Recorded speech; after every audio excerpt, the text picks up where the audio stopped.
The Third Reich was in desperate state. Its armies had been pushed back to its own borders on both the western and eastern fronts. By September of 1944, Germany stood on the precipice of total defeat, which is when the Fuhrer seemingly had a vision. The German leader decided that the only way to win the war was a surprise counterattack. He mulled an offensive against the Soviet Union or on the Italian front, but he believed that even successes in these areas would not change the trajectory of the war. To him, a knockout blow against the Western Allies was the only option. On the 22nd of October 1944, General of Cavalry Siegfried Westphal and Army Group B Chief of Staff Hans Krebs were summoned to the Führer's secret headquarters in East Prussia. Both men feared that because of the poor direction of the war, they would be subjected to another tirade or even relieved of command and arrested. They had accepted their fate, but upon arriving, they were instead forced to sign a pledge of secrecy on pain of death. At the Führer's Daily Situation Conference, a number of officers were asked to leave. The German dictator finally revealed his plan to those who remained: Operation Watch on the Rhine.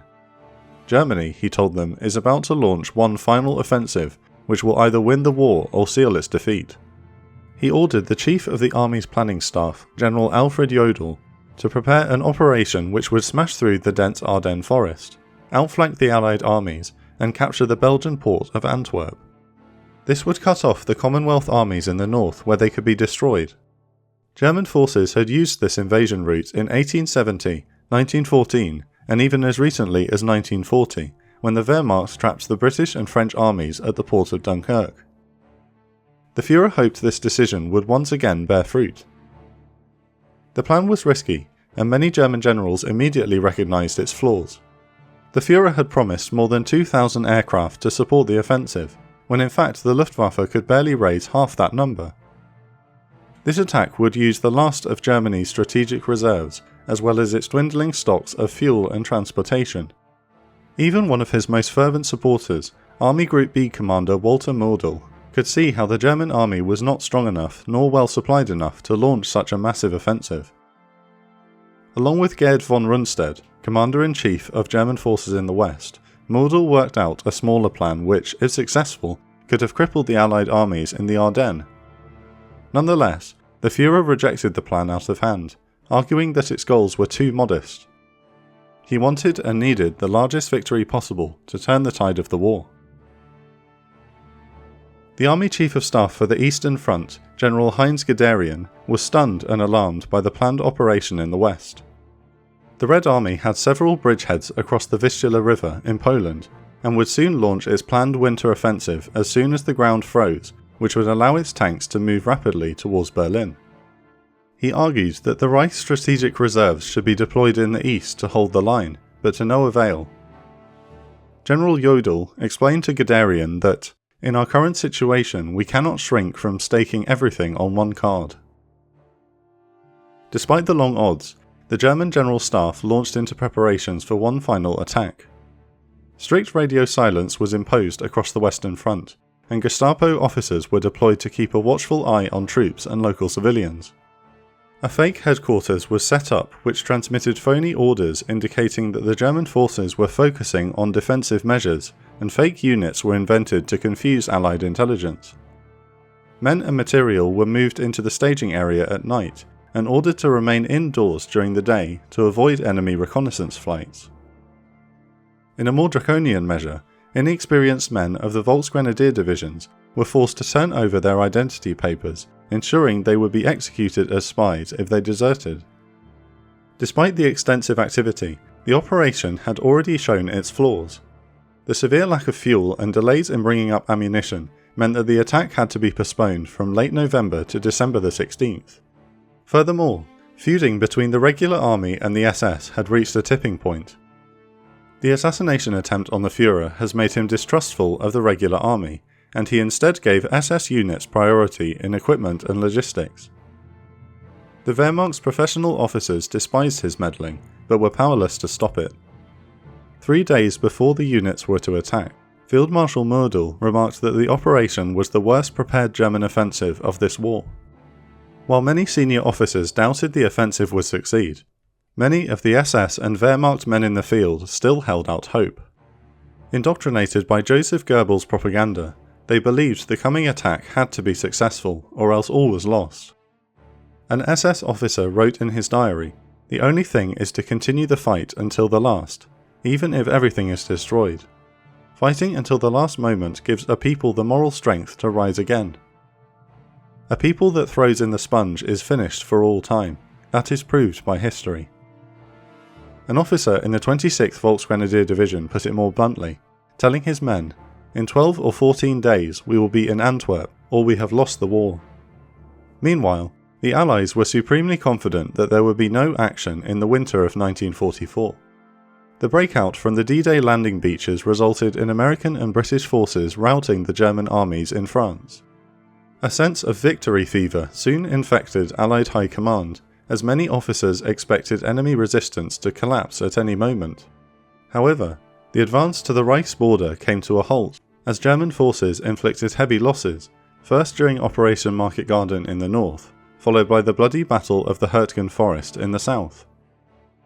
Frustrated at the sudden loss of momentum, 12th Army Group Commander Omar Bradley growled, "If we were fighting a reasonable people, they would have surrendered a long time ago, but these people are not reasonable." Nonetheless, Supreme Allied Commander Dwight Eisenhower and his subordinates believed that the enemy was now too weak to launch a major counterattack. This attitude proved to be deadly, as numerous warnings of an imminent German offensive were ignored or dismissed by overconfident officers. However, there were some who anticipated the attack, including Eisenhower's own senior intelligence officer, Major General Kenneth Strong. Strong prepared a report which listed an enemy drive through the Ardennes as a likely option.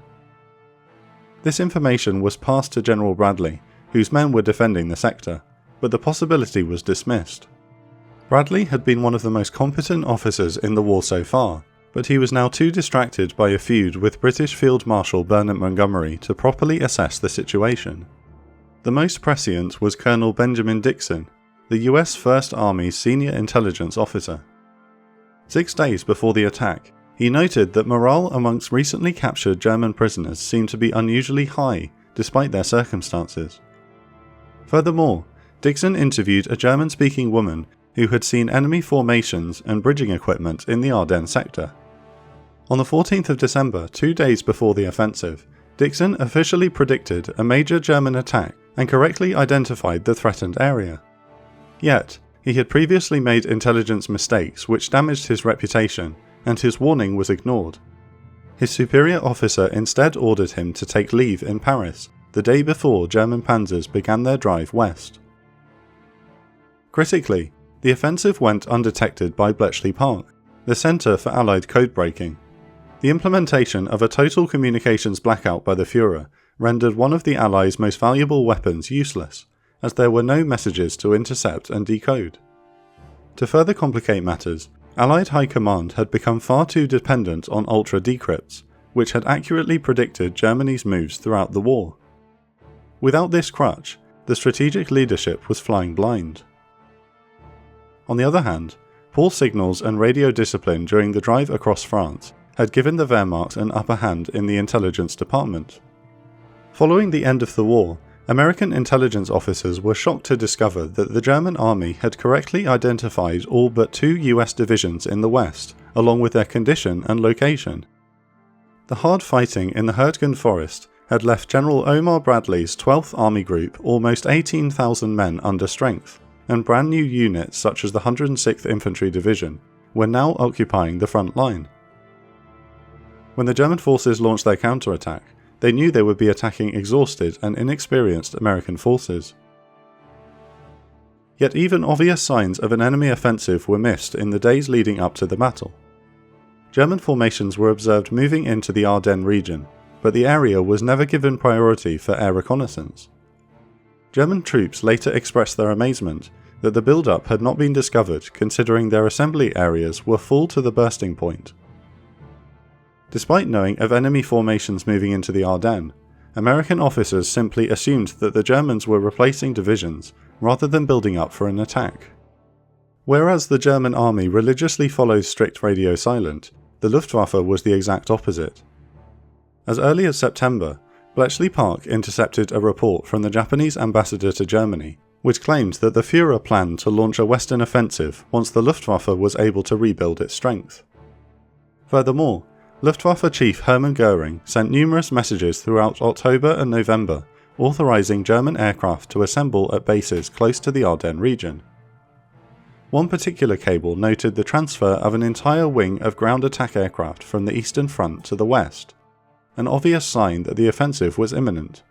Yet none of these intercepts were ever marked as priority, as Bletchley intelligence officers were unable to grasp their importance.